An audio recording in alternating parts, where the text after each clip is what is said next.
Nhà cung cấp dịch vụ y tế của bạn đã báo là bạn cần bắt đầu tiêm insulin. Video này sẽ giải thích mọi thông tin bạn cần biết để bắt đầu. Insulin là hormone do tuyến tụy tạo ra. Insulin được tiết vào máu khi bạn ăn và hoạt động như chiếc chìa khóa mở các tế bào, giúp đường gluco từ thức ăn đi vào tế bào và được sử dụng để tạo ra năng lượng. Trong suốt thai kỳ, nhau thai của bạn tạo ra các hormone để giúp em bé phát triển mà sẽ tăng lên khi thai tăng trưởng.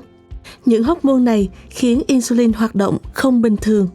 Hầu hết phụ nữ bị tiểu đường loại 2 và đến 50% phụ nữ bị tiểu đường thai kỳ sẽ cần tiêm insulin. Nếu lượng đường trong máu của bạn bị dư, nó sẽ đi qua nhau thai và có thể khiến bé phát triển quá nhanh, dẫn đến các vấn đề khi sinh con. Điều này có thể bao gồm việc dùng kẹp forceps và thiết bị hút chân không để hỗ trợ việc sinh con, kích thích chuyển dạ hoặc phẫu thuật sinh con. Bằng việc dùng insulin nhằm điều chỉnh lượng đường trong máu của bạn sẽ duy trì ở mức ổn định. Điều này làm giảm lượng đường đi vào em bé của bạn. Insulin không đi qua nhau thai. Nếu bạn không thể tự tạo đủ insulin, bạn cần phải tiêm insulin. Đây là insulin giống loại insulin mà cơ thể bạn tạo ra. Insulin sẽ không gây hại cho em bé. Có nhiều loại insulin khác nhau, tác dụng kéo dài và tác dụng ngắn. Hồ sơ đường huyết của bạn sẽ giúp bác sĩ kê loại insulin phù hợp nhất với nhu cầu của bạn. Thông thường sẽ bắt đầu ở liều nhỏ và tăng dần cho đến khi mức đường trong máu nằm trong giới hạn bình thường.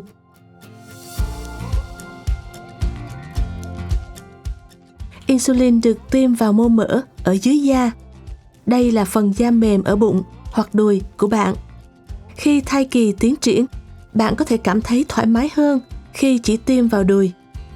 Mỗi lần bạn cần phải tiêm mũi kim vào một chỗ khác, cách chỗ tiêm sau cùng ít nhất 2 cm hoặc với khoảng cách bằng chiều rộng của 2 ngón tay từ chỗ tiêm sau cùng. Điều này bảo đảm insulin được hấp thụ tốt và tránh việc da bị chai cục và mẩn đỏ. Nếu bạn tiêm 2 mũi trở lên mỗi ngày, hãy chọn một chỗ cho mũi tiêm buổi sáng và một chỗ cho mũi tiêm buổi chiều. Ví dụ, chỗ tiêm buổi sáng có thể là đùi trái và chỗ tiêm buổi chiều là đùi phải.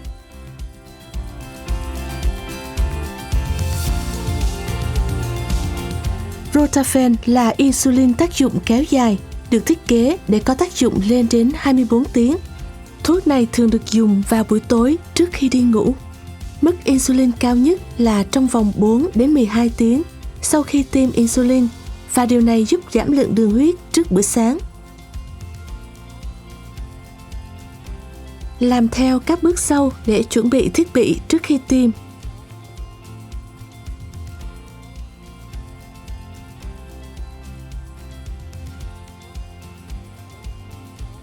Trộn đều insulin. Gắn kim tiêm vào thiết bị tiêm.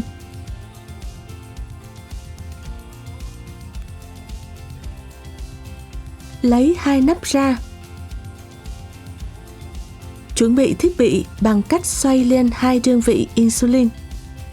Đẩy nút trên thiết bị và một giọt insulin cần được nhìn thấy ở đầu kim. Xoay số đơn vị insulin theo liều bác sĩ đã khuyên dùng và chọn chỗ tiêm.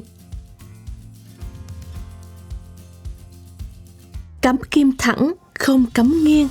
Tiêm insulin bằng cách đẩy nhẹ piston xuống hết cỡ. Đếm từ 5 đến 10 giây trước khi rút kim ra.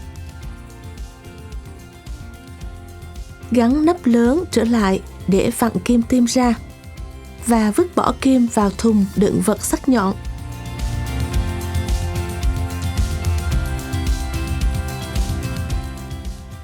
Nếu mức đường huyết của bạn sau bữa ăn cao, bác sĩ có thể kê insulin Novorapid. Đây là loại insulin tác dụng nhanh giúp giảm đường huyết sau bữa ăn. Nên dùng thuốc này 15 phút trước khi ăn theo hướng dẫn của bác sĩ. Chỉ tiêm insulin này khi bạn sắp ăn. Mỗi thiết bị đều được nạp sẵn insulin. Làm theo các bước sau để chuẩn bị thiết bị trước khi tiêm. Gắn kim tiêm vào thiết bị tiêm. Lấy 2 nắp ra. Chuẩn bị thiết bị bằng cách xoay lên 2 đơn vị insulin. Đẩy nút trên thiết bị và một giọt insulin cần được nhìn thấy ở đầu kim. Xoay số đơn vị insulin theo liều bác sĩ đã khuyên dùng và chọn chỗ tiêm. Cắm kim thẳng, không cắm nghiêng. Tiêm insulin bằng cách đẩy nhẹ piston xuống hết cỡ. Đếm từ 5 đến 10 giây trước khi rút kim ra.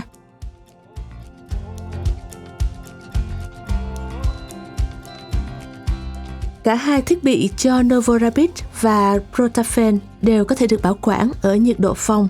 Tuy nhiên, hãy cẩn thận tránh để nó trong xe hơi nóng hoặc tiếp xúc trực tiếp với ánh nắng mặt trời vì nhiệt sẽ làm hỏng insulin. Tất cả các loại insulin khác nên được bảo quản trong tủ lạnh ở nhiệt độ từ 2 đến 8 độ C. Không bao giờ làm đông đá insulin. Kiểm tra ngày hết hạn trước khi mở insulin mới và bỏ insulin đã dùng 1 tháng sau khi mở. Nếu đi máy bay, vui lòng liên hệ với chuyên viên hướng dẫn về tiểu đường để xin thư và lời khuyên cho việc đi lại.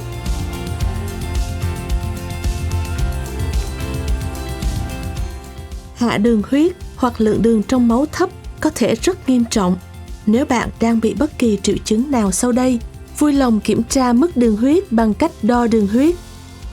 Mắt nhìn mờ, đau đầu, đổ mồ hôi, đói, tim đập nhanh, run rẩy, cáu kỉnh hoặc bồn chồn.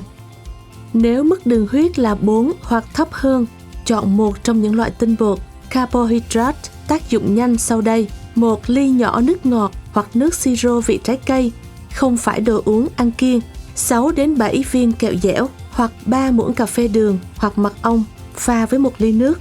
Chờ 15 phút và thử lại lượng đường trong máu. Nếu nó vẫn ở mức 4 hoặc thấp hơn, hãy ăn thêm một khẩu phần tinh bột tác dụng nhanh nữa. Khi mức đường trong máu của bạn tăng lên trên 4, hãy ăn một loại tinh bột tác dụng kéo dài, chẳng hạn như một miếng trái cây, một chiếc bánh mì kẹp, một ly sữa hoặc một thanh ngũ cốc. Luôn mang theo đồ ăn để điều trị chứng hạ đường huyết, một loại tinh bột tác dụng nhanh và một loại tinh bột tác dụng kéo dài. Luôn kiểm tra lượng đường trong máu trước khi lái xe. Mức đường của bạn phải là 5 hoặc cao hơn. Hạ đường huyết có thể ảnh hưởng đến khả năng lái xe an toàn. Hãy nhớ câu nói 5 mới được lái xe. Trong khi lái xe, nếu bạn cảm thấy không khỏe, tấp xe vào lề đường, dừng xe và kiểm tra lại lượng đường trong máu.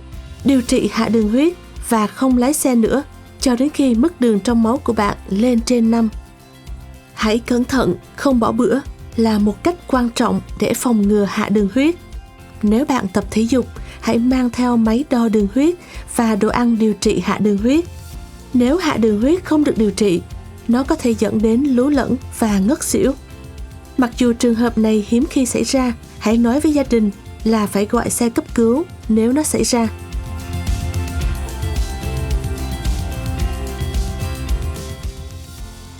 Bạn đủ điều kiện tham gia chương trình dịch vụ về tiểu đường toàn quốc hoặc viết tắt là NDSS để mua ống tiêm hoặc kim tiêm qua chương trình này. Nhà cung cấp dịch vụ y tế của bạn sẽ chứng nhận mẫu đơn. Hãy đến tiệm thuốc tham gia NDSS tại địa phương nơi bạn sống và hỏi loại kim tiêm cỡ 4mm khi bạn mua thuốc insulin theo toa. Trong khi bạn ở tiệm thuốc, hãy lấy một hộp đựng vật sắc nhọn để vứt bỏ kim tiêm một cách an toàn. Tiếp tục theo dõi lượng đường trong máu của bạn và tham dự các cuộc hẹn khám thai. Tải mức đường trong máu và liều insulin của bạn lên ứng dụng Mother. Làm theo 6 bước sau. 1. Trình duyệt. 2. Các biện pháp y tế. 3. Biểu tượng insulin. 4. Dấu cộng. 5. Nhập thông tin chi tiết. Và cuối cùng, lưu lại. Hãy nhớ lấy kem tiêm và hộp đựng vật sắc nhọn từ tiệm thuốc, luân chuyển chỗ tiêm ở bụng và đùi và luôn mang theo một loại tinh bột tác dụng nhanh và một loại tinh bột tác dụng kéo dài và máy đo đường huyết. Nếu bạn có bất kỳ câu hỏi hoặc lo ngại nào, vui lòng liên hệ với chuyên viên hướng dẫn về tiểu đường theo số 3163 8330 hoặc gửi email tới diabetesmmh@mater.org.au.